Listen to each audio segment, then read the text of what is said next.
Terus bagaimana hubungan dengan anak saya yang sekolah di pesantren? Ini mau nanya. Kita sudah bersuci atau berwudu. Terima kasih Kemudian Bapak. dosa wudunya batal. Wudunya batal. Bismillahirrahmanirrahim. Assalamualaikum warahmatullahi wabarakatuh. Alhamdulillah wassalatu wassalamu ala rasulillah wa ala alihi wa sahbihi wa mawalah. Pemirsa Fatwa TV dan juga para pendengar dimanapun Anda berada, alhamdulillah senang sekali rasanya bisa menyapa Anda kembali dalam salah satu program kesayangan kita bersama, program live interaktif konsultasi Islam. Bersama guru kita Al-Ustadz Dr. Musyafa Ad-Darini MA Hafidhahullah Ta'ala. Beliau merupakan salah satu dosen di Sekolah Tinggi Dirosat Islamiyah Imam Syafi'i Jember. Dan pemirsa, dalam kurang lebih 1 jam ke depan, nantinya kita akan bacakan pertanyaan-pertanyaan tertulis yang sudah masuk ke meja redaksi kami. Dan juga kami akan buka kesempatan untuk Anda bisa bertanya secara langsung kepada Ustadz melalui line telepon yang kami sediakan di 0331 544 6087. Sekali lagi di line telepon 0331 544 6087. Dan pemirsa, alhamdulillah pada malam hari ini sudah hadir di tengah-tengah kita Al-Ustadz Dr. Musyafa Ad-Darini MA Hafidhahullah Ta'ala di studio Fatwa TV Jember. Mari kita sapa dulu beliau terlebih dahulu. Assalamualaikum Ustaz. Waalaikumsalam warahmatullahi wabarakatuh. Masya Allah, bagaimana kabarnya hari ini Ustaz? Alhamdulillah, bi khairin wa afiyah. Masya Allah, alhamdulillah. Sepertinya padat sekali Ustaz hari ini Ustaz ya. Ya mudah-mudahan Allah bantu kita dalam Amin. mengisi waktu kita dan mudah-mudahan Allah terus menjaga kesehatan kita semua. Amin amin ya Allah. Jazakallah khair Ustaz. Barakallahu fikum. Masya Allah. Dan pemirsa, marilah kita simak untuk mengawali program kita pada malam hari ini. Satu untayan nasihat pembuka dari guru kita Al-Ustadz Dr. Musyafa Ad-Darini MA Hafidhahullah Ta'ala untuk mengawali program live interaktif kita malam hari ini. Kepada Al-Ustadz kami persilakan. Bismillahirrahmanirrahim. Alhamdulillahi rabbil alamin. Wassalatu wassalamu ala asyrafil anbiya'i wa sayyidil mursalin. Nabiyyina Muhammadin wa ala alihi wa sahbihi wa man tabi'ahum bi ihsanin ila yaumiddin. Jamaah sekalian rahimana wa rahimakumullah.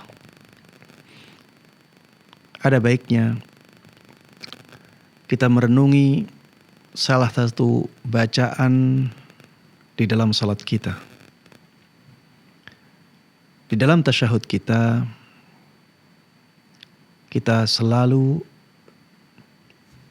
membaca Assalamu alaina wa ala ibadillahis salihin.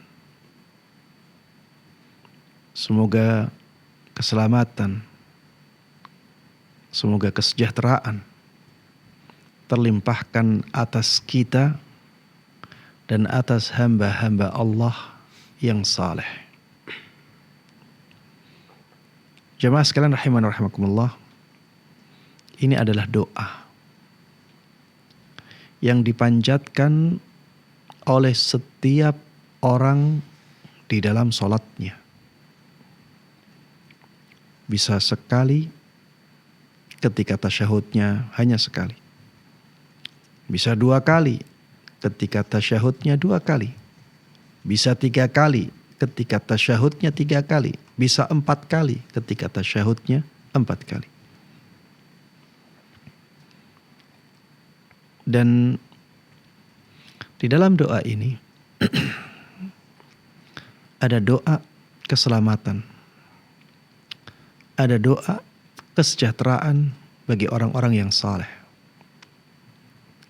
Orang-orang yang berusaha untuk menjadi baik sebagai hamba Allah Subhanahu wa ta'ala. Maka tidakkah ini memberikan semangat kepada kita untuk menjadi hamba-hamba Allah yang saleh, menjadi hamba-hamba Allah yang berusaha untuk selalu mendekat kepadanya. Menjadi hamba-hamba Allah yang selalu berusaha untuk mengisi hidupnya dengan kebaikan-kebaikan. Coba bayangkan jamaah sekalian rahiman wa rahimakumullah. kita didoakan oleh setiap orang yang salat. Dan doa itu ketika seseorang benar-benar menghadap kepada Allah Subhanahu wa taala. Dan semua orang yang salat memanjatkan doa ini. Tidak inginkah kita masuk ke dalam bagian orang-orang yang saleh sehingga kita menjadi orang yang mendapatkan doa-doanya mereka? Di antara orang yang salat ada orang-orang yang sangat mulia di sisi Allah Subhanahu wa taala. Ada wali-wali Allah di sana. Ada kekasih-kekasih Allah Subhanahu wa taala. Ada para pejuang tauhid. Ada para pejuang sunnah. Ada para pejuang agama Allah di sana. Ada para pejuang dalam peperangan. Tentunya doa-doa mereka adalah doa-doa yang sangat mustajab.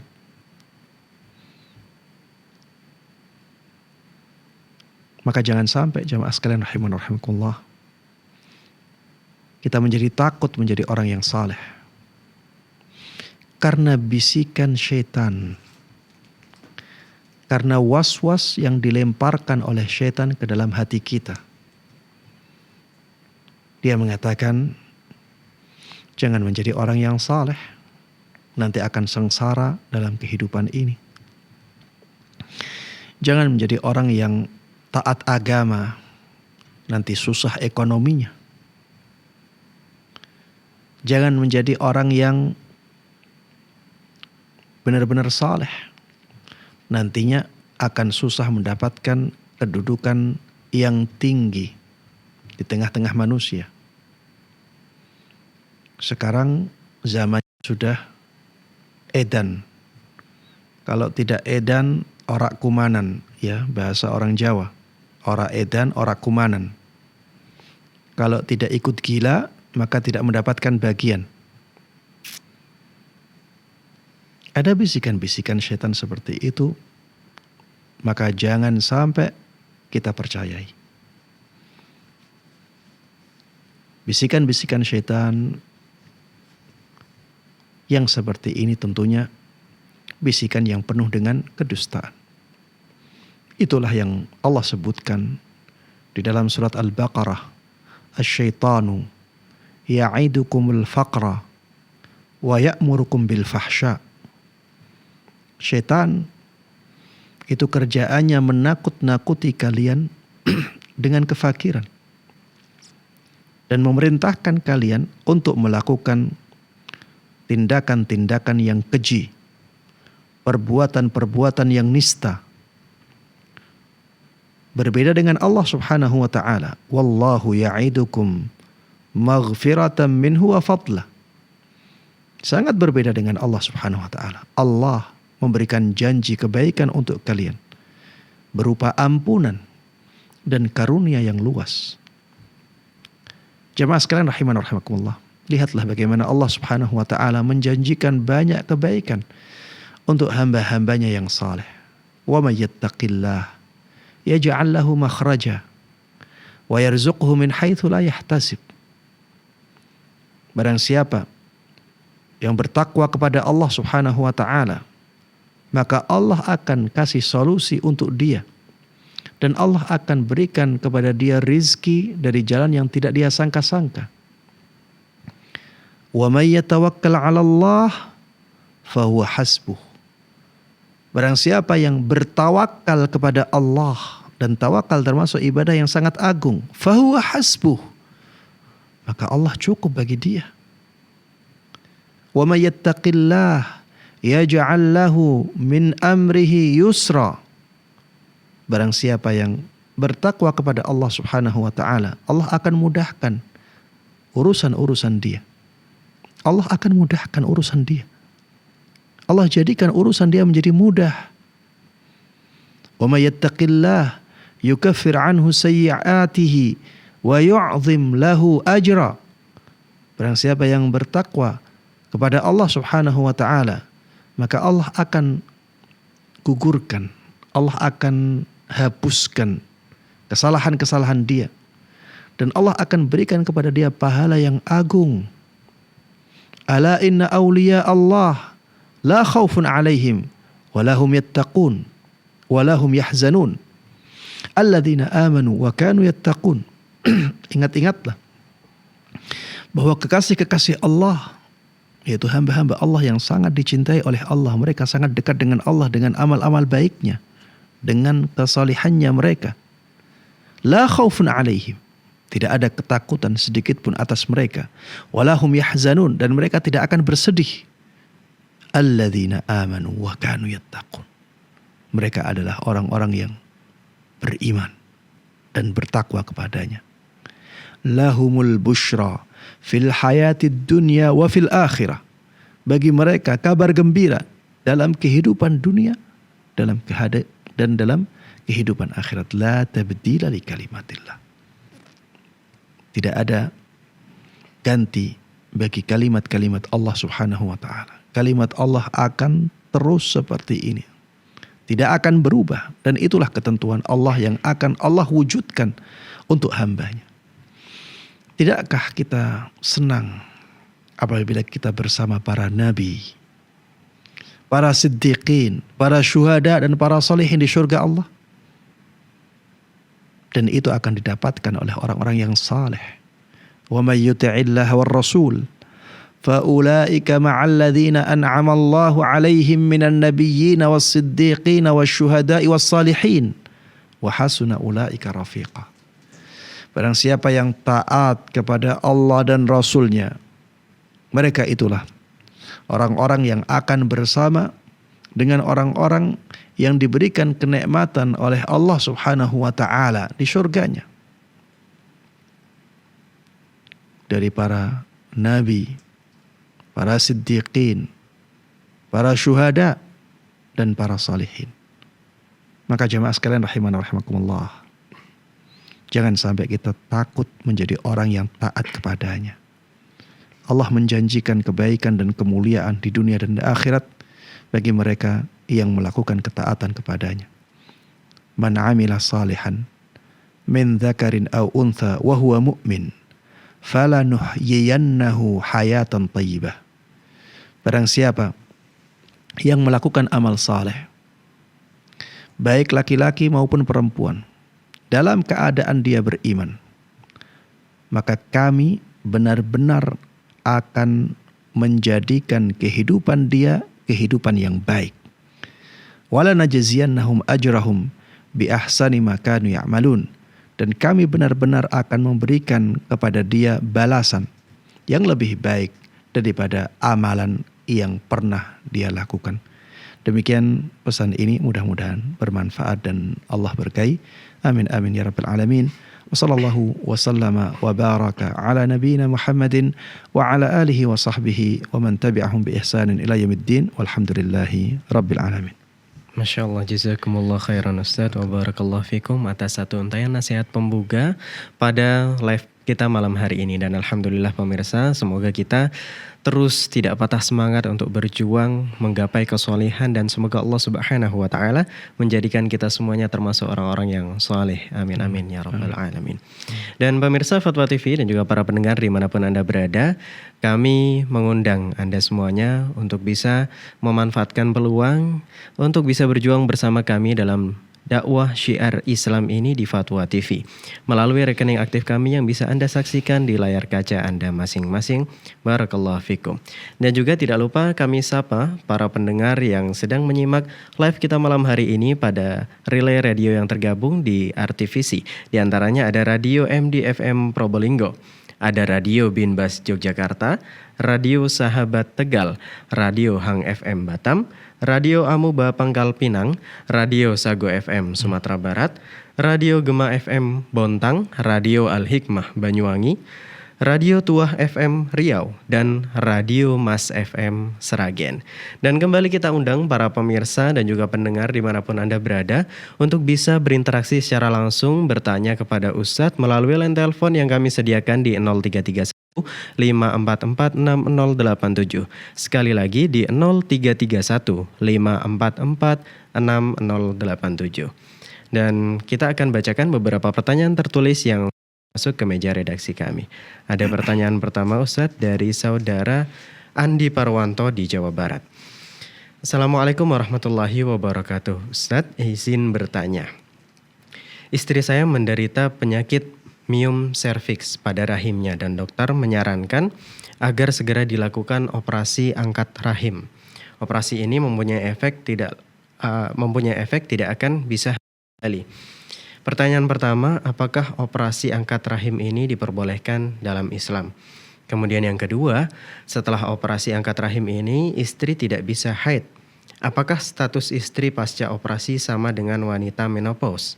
Pertanyaan ketiga, apakah pasca operasi istri sudah sholat 5 waktu? Ustadz, mohon penjelasannya. Ya, jemaah sekalian rahimana rahimakumullah. Operasi angkat rahim pada asalnya tidak dibolehkan. Ini hukum asal. Karena ya rahim merupakan nikmat dari Allah Subhanahu wa taala. Dan mengangkatnya berarti merusak nikmat itu. Sehingga tidak dibolehkan bagi seseorang tanpa alasan mengangkat rahim itu. Hanya saja ada keadaan-keadaan yang membolehkan seseorang untuk melakukan sesuatu yang asalnya diharamkan. Biasanya para ulama membahasnya pada masalah-masalah yang mencapai derajat darurat atau keadaan hajah masah. Keadaan darurat itu keadaan yang sangat membahayakan seseorang. Sebagian ulama mendefinisikan keadaan darurat adalah keadaan di mana seseorang ketika tidak melakukan sesuatu yang diharamkan, maka dia akan mati atau mendekati kematian atau kehilangan salah satu dari anggota badannya. Inilah keadaan darurat. Keadaan di mana ketika seseorang tidak melakukan yang diharamkan, maka dia akan kehilangan nyawanya. Atau dia hampir saja kehilangan nyawanya. Ya, mendekati kematian. Atau yang ketiga, dia kehilangan salah satu dari anggota badannya. Keadaan yang seperti ini membolehkan seseorang untuk melakukan yang diharamkan. Orang kelaparan, kalau tidak makan, dia mati, dibolehkan bagi dia untuk makan bangkai. Walaupun bangkai babi. Dibolehkan bagi dia untuk memakan babi kalau ada di depannya. Iya. Kenapa? Karena keadaan darurat. Keadaan darurat membolehkan seseorang untuk melakukan yang diharamkan. Ad-darurat tubihul mahdzurat. Keadaan darurat bisa membolehkan sesuatu yang diharamkan. Keadaan yang kedua yang disebutkan oleh para ulama, ya ini sebagian ulama ya, bukan semuanya. Namun ana melihat pendapat ini sangat kuat. Yaitu keadaan yang mendekati darurat, yaitu keadaan al-hajah al-massah. Keadaan ketika seseorang sangat membutuhkan sesuatu. Kalau dia tinggalkan, maka dia akan mengalami keadaan yang sangat memberatkan dia. Dan bukan keadaan yang biasa, sangat memberatkan sekali. Maka saya melihat ya, apa yang disebutkan dalam pertanyaan itu paling tidak masuk dalam keadaan al-hajatul massah. Wallahu a'lam. Kalau misalnya memang tidak ada pilihan lain kecuali mengangkat rahim, karena kalau rahimnya tidak diangkat, maka mium tadi atau penyakit itu semakin menyebar dan semakin membahayakan kesehatan istri, bahkan bisa menjalar lebih berbahaya lagi, ya, bahkan bisa menjadikan istri terancam nyawanya, maka yang seperti ini membolehkan dia untuk melakukan operasi angkat rahim. Ya memang pada asalnya tidak boleh, tapi keadaan memaksa dia untuk melakukannya sehingga menjadi boleh. Kemudian apabila dia telah melakukannya, akhirnya dia tidak bisa haid lagi, maka hukumnya ya seperti orang yang sudah mens, ya yang sudah tidak kedatangan bulan lagi. Jadi tidak ada berhenti puasa, tidak ada berhenti sholat, ya. Dia diwajibkan sholat dalam semua waktunya. Dia diwajibkan puasa dalam semua waktunya karena tidak ada kemungkinan lagi untuk haid. Kemudian apakah setelah operasi dia wajib langsung sholat? Jawabannya iya. Karena dia bukan dalam keadaan haid. Kalaupun ada darah yang keluar, maka itu karena operasinya. Dan itu bukan darah haid, bukan darah nifas, bisa digolongkan ke darah istihadhah atau darah penyakit. Ya, wallahu taala a'lam. Masya Allah, syukran Ustadz atas beberapa jawaban yang telah diberikan. Semoga ini bisa memberikan jawaban dan juga pemahaman bagi penanya khususnya. Dan semoga juga bisa memberikan kebermanfaatan bagi kita semuanya insya Allah. Baik, pertanyaan berikutnya Ustadz, kali ini ada dari saudara Adi Febrianto di Jawa Barat. Assalamualaikum warahmatullahi wabarakatuh Ustadz. Saya ingin bertanya, apa hukumnya mendapatkan uang dari channel YouTube yang isinya tentang dakwah ataupun murotal Al-Quran? Jazakallah khair. Baik, jemaah sekalian rahiman rahimakumullah, masalah ini ya pernah ya kita bahas dalam sidang Dewan Fatwa.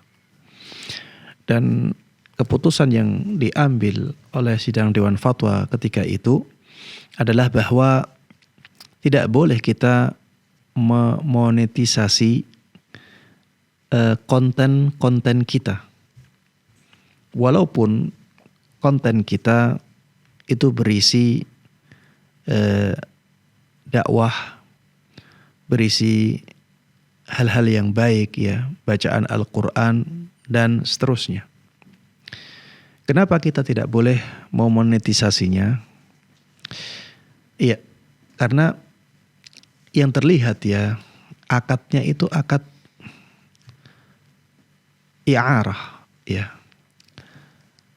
Akad isti'arah, akad pinjam. Jadi kita dipinjami oleh YouTube untuk mengelola kanal. Dipinjami mereka seperti dipinjami sebuah ruangan. Kalau mereka ingin menutupnya ruangan itu ya terserah mereka. Hanya saja mereka punya aturan-aturan.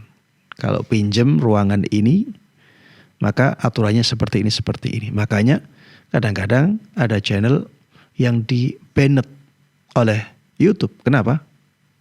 Karena dia melanggar aturan.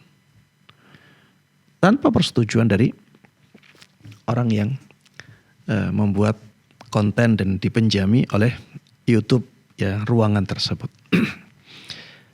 Kalau misalnya kita ketika dipinjami sebuah ruangan oleh YouTube, kemudian YouTube membolehkan kita untuk menyewakan ruangan itu kepada dia, tapi nantinya ruangan itu akan digunakan untuk membuat iklan.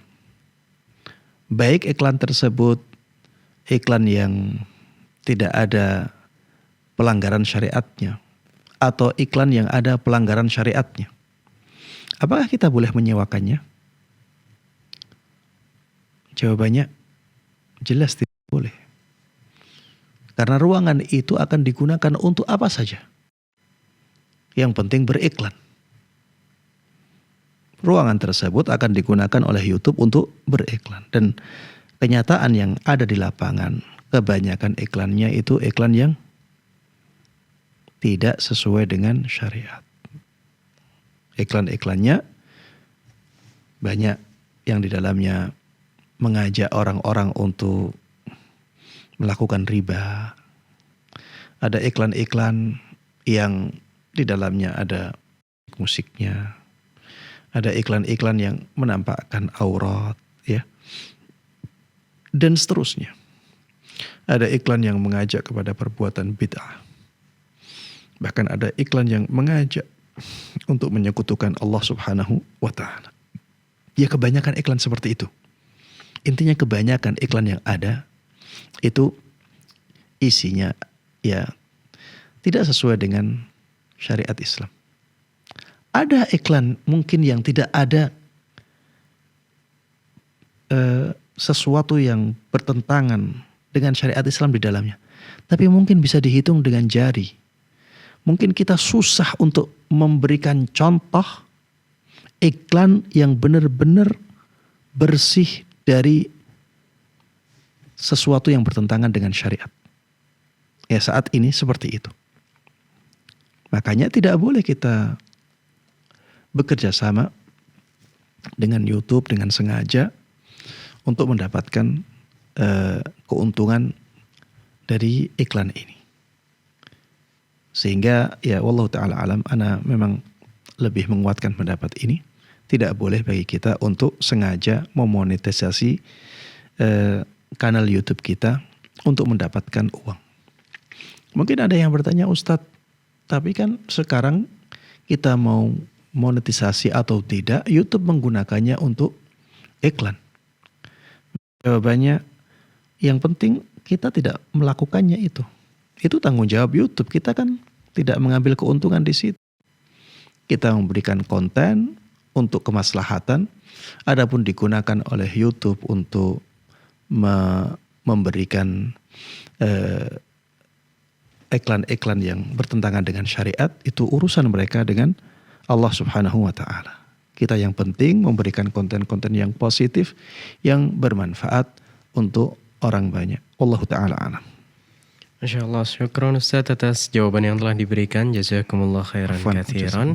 Semoga ini bisa memberikan pemahaman bagi penanya dan juga memberikan kebermanfaatan bagi kita semuanya. Baik pemirsa Fatwa TV dan juga para pendengar dimanapun Anda berada, khususnya untuk masyarakat Kota Purbalingga dan sekitarnya. Hadirilah Safari Dakwah Dewan Fatwa Perhimpunan Al-Irsyad dengan tema Sambut Ramadan di Kota Purbalingga. Insya Allah akan bersama pemateri kita. Yang pertama ada Ustadz Dr. Muhammad Nur Ihsan MA Hafidhahullah Ta'ala dan juga Ustadz Dr. MH Hasan Ayatullah MA Hafidhahullah Ta'ala yang insya Allah akan diselenggarakan pada hari Ahad 19 Februari 2023 atau pada tanggal 27 Rajab 1444 Hijriah yang akan dilaksanakan pukul 9.00 waktu Indonesia Barat sampai dengan selesai dan bertempat di Masjid Agung Darussalam Purbalingga. Barakallahu fikum, dan kembali kita undang para pemirsa Fatwa TV dan juga para pendengar dimanapun Anda berada untuk bisa bertanya secara langsung kepada Ustadz kita malam hari ini melalui line telepon yang kami sediakan di 0331 544 6087. Baik, kembali kita bacakan. Kali ini ada pertanyaan dari saudari Feni Ustadz dari Bali. Assalamualaikum warahmatullahi wabarakatuh. Apakah keluar angin dari lubang vagina itu membatalkan sholat Ustadz? Jazakallahu khairan. Taib. Ya, jemaah sekalian rahiman rahimakumullah. Permasalahan ini ya termasuk di antara permasalahan yang diperselisihkan oleh para ulama, ya. Ada sebagian ulama yang mengatakan ya ini membatalkan wudu. Karena ini sama dengan kentut yang keluar dari belakang. Ini sama dengan kentut yang keluar dari belakang.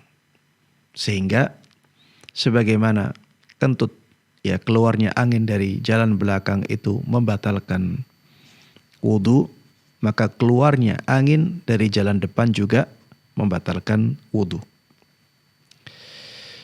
Pendapat yang lain dalam masalah ini adalah pendapat yang mengatakan ini tidak membatalkan wudu. Karena yang membatalkan wudu adalah kentut, ya, durat. Dan ini dalam bahasa Arab tidak disebut sebagai kentut. Dan pada asalnya sesuatu itu bukan pembatal wudu sampai ada dalil khusus yang menunjukkan bahwa itu pembatal wudu. Jadi kita tidak bisa mengatakan bahwa masuk ke toilet membatalkan wudu. Kenapa demikian? Karena tidak ada dalil yang menunjukkan bahwa masuk toilet itu membatalkan wudu. Hanya masuk saja ya. Ini belum buang air, ya. Hanya masuk ke toilet. Apakah membatalkan wudu? Jawabannya tidak. Kenapa kita katakan tidak? Karena kita tidak mendapatkan dalil yang menunjukkan bahwa masuk toilet itu membatalkan wudu. Makan nasi. Apakah makan nasi itu membatalkan wudu? Kita katakan tidak. Kenapa? Karena tidak ada dalil yang menunjukkan bahwa makan itu membatalkan wudu. Maka begitu pula dengan keluarnya angin dari jalan depan. Kita katakan ini tidak membatalkan wudu. Bagi yang mengatakan ini membatalkan wudu, maka kita minta kepada dia dalil yang jelas yang menjelaskan masalah ini, ya.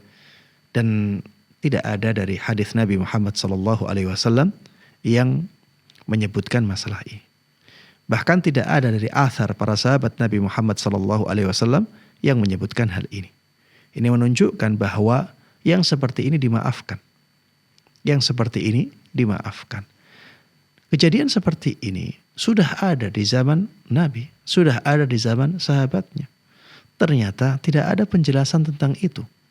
Ini menunjukkan bahwa ini itu sesuatu yang biasa dan tidak membatalkan wudu. Sehingga ini juga tidak membatalkan sholat. Wallahu ta'ala alam, ana melihat pendapat yang kedua ini lebih kuat. Ya, bahwa keluarnya angin dari jalan depan itu tidak disebut sebagai kentut. Ya, dan ketika tidak disebut sebagai kentut maka dia tidak membatalkan wudu. Karena yang membatalkan wudu adalah yang disebut sebagai kentut. Ya, ketika dia tidak membatalkan wudu, maka dia juga tidak membatalkan sholat. Ya, demikian wallahu ta'ala. Masya Allah, syukron Ustadz atas jawaban yang telah diberikan. Semoga ini bisa dipahami oleh penanya khususnya.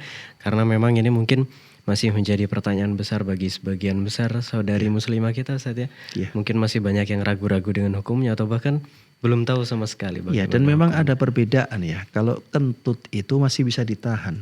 Oh, nah Ustaz. Iya, jadi kalau ada orang sholat ya, asalnya tidak ingin kentut. Kemudian di dalam sholat dia ada rasa ingin kentut, dia bisa tahan. Betul. Mungkin sampai selesai sholat ya dia bisa tidak kentut. Beda dengan ini.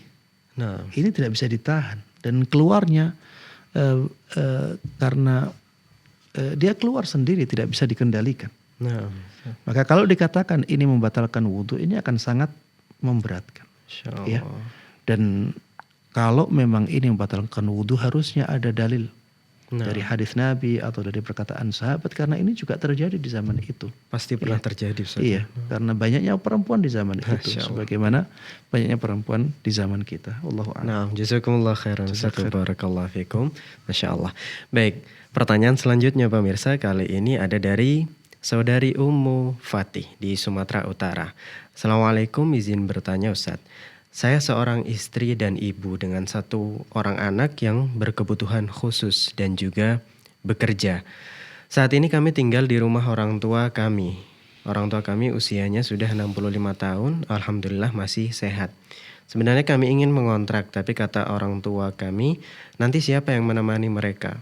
Sementara kalau kami tetap tinggal di rumah orang tua kami kami tidak bisa maksimal perihal melayani suami dan juga mengurus anak kami yang ada berkebutuhan khusus karena sibuk dengan pekerjaan rumah yang lainnya. Mohon nasihatnya Ustaz untuk kami. Jazakumullah Taib, khair. ya perlu ditanyakan ya, ini orang tua siapa?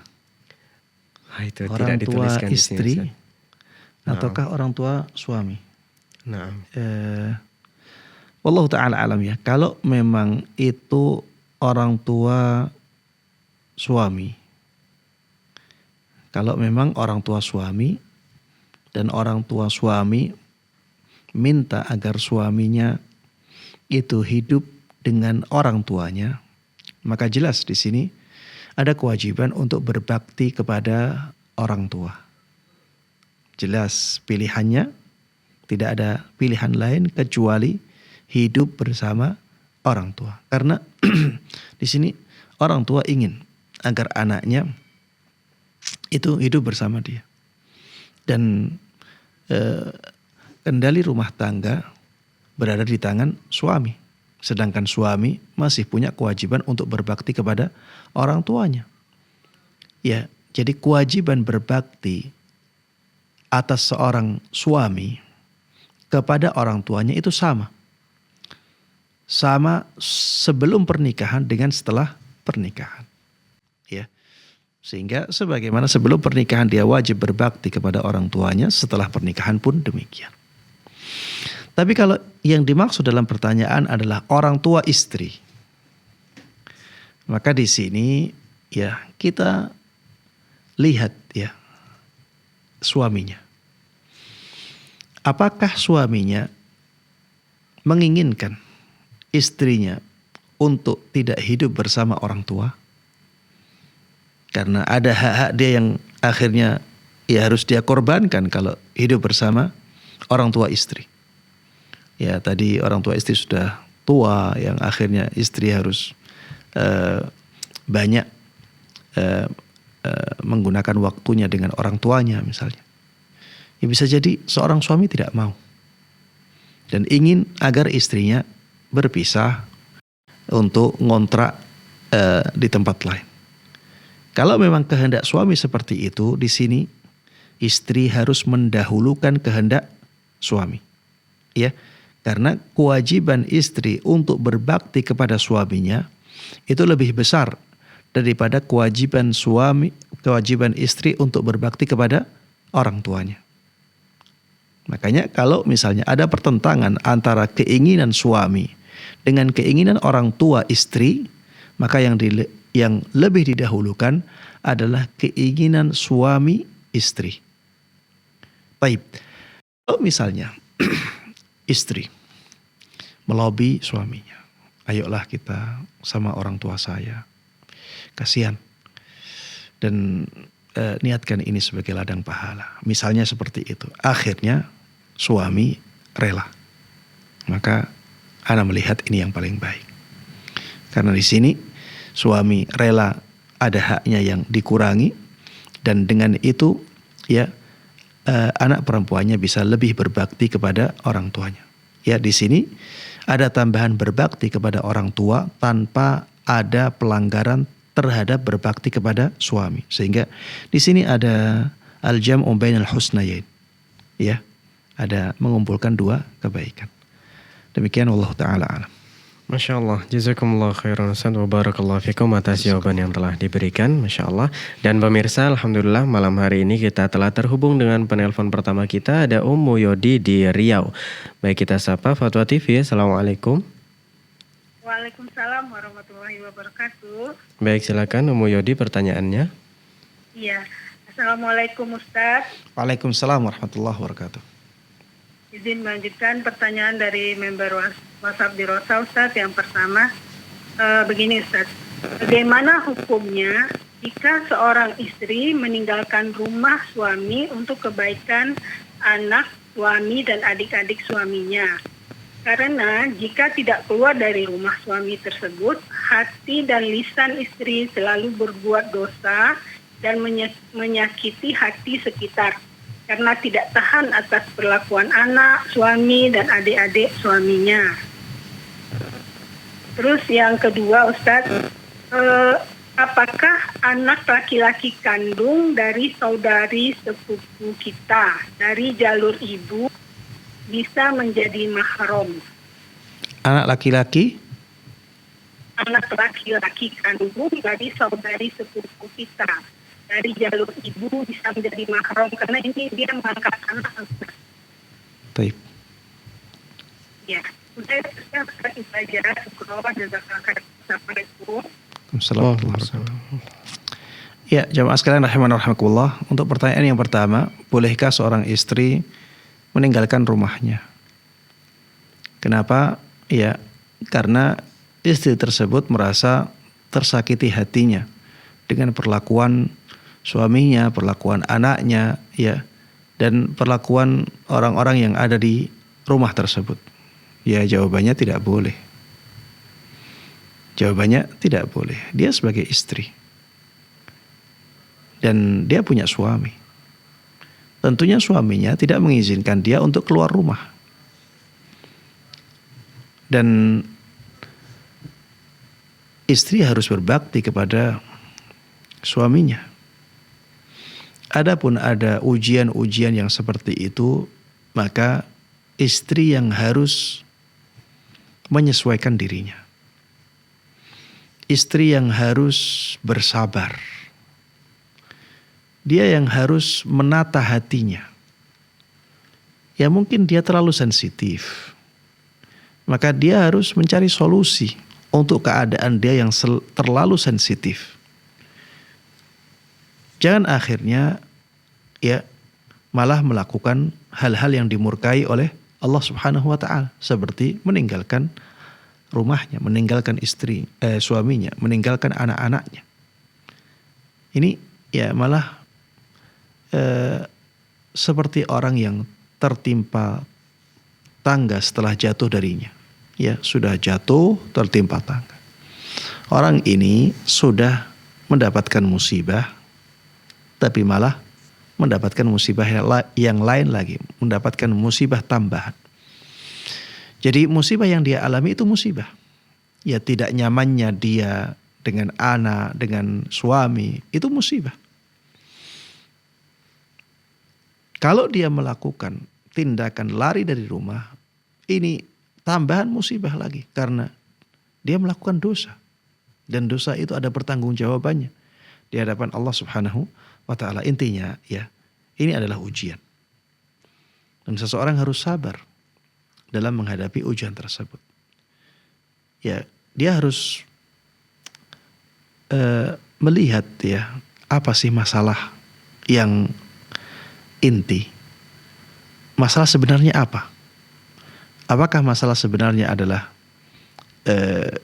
kesensitifan hatinya? Hatinya terlalu sensitif, over sensitif. Maka ini harus diobati. Bukan melakukan hal-hal yang dilarang oleh syariat. Ataukah karena perlakuan anak dan suami yang tidak baik? Kalau permasalahannya ini, maka tentu ya api itu atau asap itu pasti ada sebabnya. Tidak mungkin ya seorang suami melakukan sesuatu yang buruk, sesuatu yang tidak dianggap nyaman oleh istrinya kecuali karena sebab tertentu. Anak-anak juga demikian. Ketika anak-anak melakukan sesuatu yang tidak mengenakkan ibunya, itu biasanya karena ada suatu sebab. Maka harus dihilangkan sebab tersebut. Harus ada introspeksi. Harus ada pembenahan. Ya sehingga keadaan menjadi baik. Wallahu ta'ala a'lam. Pertanyaan kedua, apakah anak laki-laki kandung dari saudari sepupu? Anak laki-laki kandung dari saudari sepupu. Ini ya bukan mahram ya. Yang anak tahu bukan mahram. Saudari sepupu saja bukan mahram. Apalagi anaknya. Wallahu a'lam. Nah, barakallahu fikum Ustaz, jazakumullah khairan atas jawaban yang telah diberikan. Dan kembali kita telah terhubung dengan penelpon kedua. Kali ini ada dari Abu Marwah di Kalimantan. Fatwa TV, Assalamualaikum. Waalaikumsalam warahmatullahi wabarakatuh. Baik, silakan Abu Marwah pertanyaannya. Baik, terima kasih. Assalamualaikum warahmatullahi wabarakatuh, Ustaz. Waalaikumsalam warahmatullahi wabarakatuh. izin bertanya terkait beberapa hal ibadah umroh. Yang pertama, berihram di mikot, itu kan yang anak tahu normalnya dulu biasanya kan kalau yang datang langsung ke Madinah, mikotnya di Dzulhulaifah atau di Bir Ali. Namun sekarang ini kan banyak travel umroh yang menawarkan menggunakan kereta cepat. Nah, waktu Ana coba cari-cari tahu itu kok kayaknya kereta cepat itu nggak ngelewatin Dzulhulaifah itu saja. Nah, itu cara mikot yang benar seperti apa, Ustaz, kalau berada di atas kendaraan seperti itu? Kemudian yang kedua, tentang tata cara bertahalul yang benar, Ustaz. Ketika telah menyelesaikan sa'i, apakah harus langsung potong rambut di atas Bukit Marwah atau boleh keluar dahulu baru potong di luar atau di barbershop? Dan kemudian untuk yang akhwat sendiri, bagaimana Ustaz cara yang benar ketika bertahalul ketika di penghujung rangkaian ibadah sa'i? Baik, mungkin itu saja, Ustaz. Barakallah. Baik, ya, pertanyaan yang pertama, bagaimana ihram dari miqat bagi orang yang memakai transportasi kereta cepat dari Madinah ke Mekah? Wallahu ta'ala alam, apabila ada informasi dari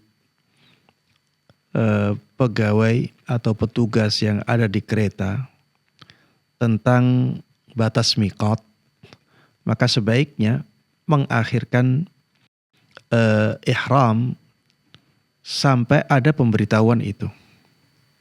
Ya. Jadi kita sudah bersiap-siap memakai pakaian ihram, ya.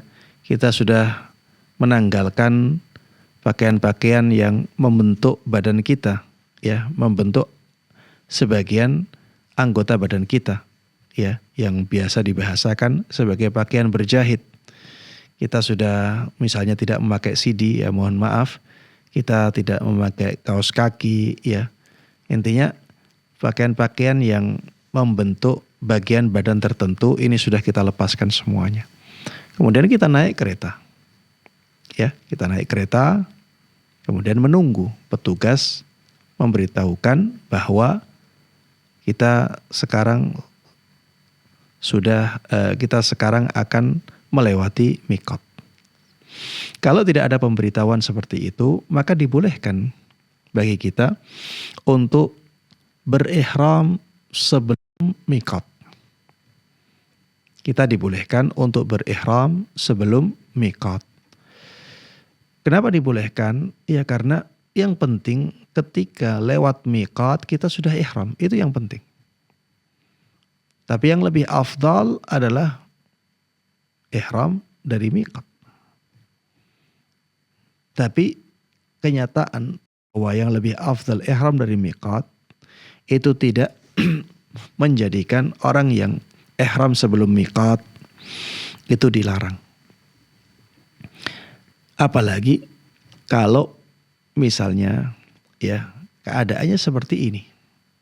Kalau dia ihram di atas kereta cepat dan tidak tahu kapan dia melewati mikot, kapan akan melewati mikot, kapan telah melewatinya, tidak tahu. Maka orang yang seperti ini sebaiknya ihramnya ya ketika di atas kereta cepat dia ihram, dan nanti ketika keretanya melaju ya sudah tidak memikirkan ya kewajiban dia untuk berihram dari miqatnya karena dia sudah ihram. Yang penting kan ketika melewati miqat dia sudah dalam keadaan ihram. Wallahu ta'ala alam. Ya jadi ana terus terang ya belum pernah ihram di atas kereta cepat. Makanya saya tidak tahu di lapangan apakah ada kabar bahwa jamaah sedang akan melewati Miqat Dzulhulaifah ataukah tidak ada pemberitahuan itu. Kalau ternyata memang ada pemberitahuan berdasarkan pengalaman jamaah-jamaah yang lain, maka sebaiknya diakhirkan sampai ada pemberitahuan itu. Kalau misalnya tidak ada, ya sudah dari awal ketika naik kereta kita sudah atau meniatkan ihramnya. Wallahu a'lam.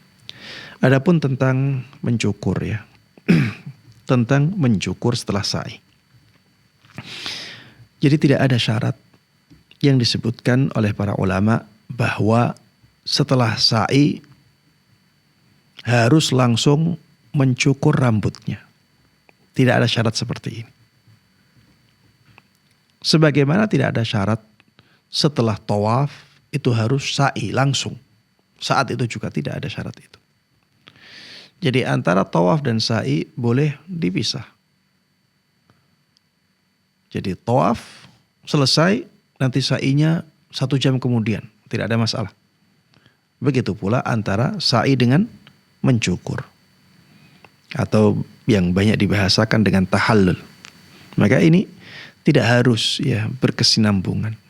Tidak harus ada tawali di sini. Tawali itu ya langsung berkesinambungan. Sa'i langsung mencukur. Tidak harus seperti itu. Boleh dipisah. Jadi sa'i, kemudian setelah itu ke barbershop, kemudian mencukur atau menggundul. Ini Anda lihat yang lebih afdal seperti itu saat ini. Kenapa? Karena kita secara aturan tidak boleh mencukur rambut di tempat sa'i. Secara aturan seperti itu. Makanya ada orang-orang yang patroli. Petugas yang patroli untuk menangkapi orang-orang yang menawarkan kepada para jamaah untuk mencukur rambutnya setelah sa'i langsung. Itu menunjukkan bahwa ada aturan yang melarang itu. Maka sebaiknya kita ke barbershop, ya, kemudian kita mencukur rambut di sana. Adapun bagi perempuan, ya, maka sebaiknya mencukur sendiri di rumah, di hotel, di kamar, ya. Dan mencukur rambut bagi perempuan ini mudah ya, tinggal mengambil sebagian rambutnya, ya ada yang mengatakan sebaiknya sebanyak 1 ros jari. Ada yang mengatakan seperti ini. Ya, tapi pembatasan ini juga tidak ada dalil yang jelas yang menjelaskannya. Ya intinya ambil bagian sedikit dari rambutnya dan itu sudah cukup sebagai ibadah mencukur setelah sa'i untuk mengakhiri ihramnya. Ya, demikian wallahu a'lam. Baik, jazakumullah khairan Ustaz atas jawaban yang telah diberikan. Semoga bisa memberikan pemahaman bagi penanya. Baik, pemirsa kembali telah terhubung bersama kita semua. Kali ini ada Pak Kadan di Cianjur. Fatwa TV, Assalamualaikum. Waalaikumsalam warahmatullahi wabarakatuh. Baik, diharapkan pertanyaan secara singkat Pak Kadan ya. Silakan. Ya, Assalamualaikum Ustaz, yang bertanya. Assalamualaikum warahmatullahi wabarakatuh. Jadi saya menanyakan tentang masalah pendapat. Saya sering mendengarkan kalau ulama berpendapat itu kadang-kadang lebih dari satu, yang diistilahkan ada pendapat lama dan pendapat baru, Ustaz. Jadi kalau misalkan ada ulama yang berpendapat lama dan pendapat baru, yang sah itu yang mana, Ustaz? Kemudian khusus dalam masalah menghadiahkan pahala bacaan Fatihah, kan Imam Syafi'i menurut Ustaz kan menyatakan tidak sampai, Ustaz. Apakah Imam Syafi'i itu hanya satu itu pendapatnya atau lebih dari satu, Ustaz? Baik, cukup Pak Kadan. Assalamualaikum warahmatullahi wabarakatuh. Waalaikumsalam warahmatullahi wabarakatuh. Iya. Imam Syafi'i rahimahullah ta'ala, beliau memang punya beberapa pendapat yang berbeda. Ya, satu masalah ada 2 pendapat yang berbeda dari Imam Syafi'i rahimahullah ta'ala. Hanya saja masalah itu sedikit ya. Sedikit. Hanya belasan, ada yang mengumpulkan hanya belasan yang diketahui. Padahal masalah fikih yang dibahas oleh beliau bisa mencapai ribuan. Makanya di sana ada madhab yang qadim atau qaul qadim dengan qaul jadid. Apabila ada seorang ulama yang seperti ini, maka yang boleh disandarkan kepada ulama ini adalah kaul jadidnya. Karena kaul qadimnya itu sudah dia ubah, dia tinggalkan. Jadi yang kita sandarkan kepada beliau itu kaul jadidnya. Ya, kaul qadim tetap sebagai pendapat. Tapi tidak bisa kita sandarkan kepada beliau lagi. Karena beliau sudah meninggalkan pendapat itu. Atau kita katakan ini pendapat beliau yang lama. Tidak boleh kita katakan ini pendapat beliau. Padahal itu kaul qadim. Atau kaul yang lama, pendapat yang lama. Kalau itu pendapat yang lama dan kita mengatakan ini pendapat beliau, harus kita tambahi. Ini pendapat beliau yang lama. Adapun pendapat yang baru, maka kita boleh mengatakan ini pendapatnya beliau. Tanpa menyebutkan yang baru. Boleh. Karena memang ya pendapat yang sah itu adalah pendapat yang paling akhir yang seseorang meninggal di atasnya. Adapun pertanyaan apakah Imam Syafi'i rahimahullahu ta'ala punya dua pendapat dalam masalah sampainya pahala kepada mayit atau tidak sampainya pahala bacaan kepada mayit, maka wallahu ta'ala alam, yang ana tahu ya pendapat beliau yang masyhur ya yang itu, bahwa bacaan pahala bacaan itu tidak akan sampai kepada mayit. Ya, pahala bacaan itu tidak akan sampai kepada mayit. Itu yang ana tahu, dan banyak ulama yang menyampaikan pendapat itu dari Imam Syafi'i rahimahullahu ta'ala. Wallahu a'lam. Nah, syukran Ustaz atas jawaban yang telah diberikan. Jazakumullah khairan. Dan itu menjadi pertanyaan terakhir kita pada perjumpaan malam hari ini, Ustaz. Kami sampaikan terima kasih atas waktu ilmu yang telah diberikan. Jazakumullah khairan wa barakallahu fikum, Ustaz. Dan juga pemirsa Fatwa TV dan para pendengar dimanapun Anda berada, kami juga ucapkan terima kasih atas kebersamaan Anda malam hari ini. Semoga Allah menjadikan ilmu kita ilmu yang bermanfaat di dunia maupun di akhirat. Dan pemirsa, sekali lagi kami mengajak Anda semuanya guna memanfaatkan peluang untuk bisa berjuang bersama kami dalam dakwah syiar Islam di Fatwa TV melalui rekening aktif kami yang bisa Anda saksikan di layar kaca Anda masing-masing. Dan pemirsa, jangan lupa untuk saksikan terus seluruh rangkaian program live interaktif Fatwa TV mulai dari hari Senin sampai dengan hari Jumat sesuai dengan jadwal yang telah ditentukan. Dan informasi seputar Fatwa TV dan juga Dewan Fatwa bisa Anda akses dengan sangat mudah melalui alamat website kami di www.fatwatv.id dan melalui www.dewanfatwa.com. Baik pemirsa Fatwa TV dan juga para pendengar dimanapun Anda berada, sekali lagi kami ucapkan jazakumullah khairan wa barakallahu fikum. Kami mewakili rekan kerja yang bertugas pamit undur diri. Sampai berjumpa kembali pada program live interaktif yang berikutnya. Wassalamualaikum warahmatullahi wabarakatuh.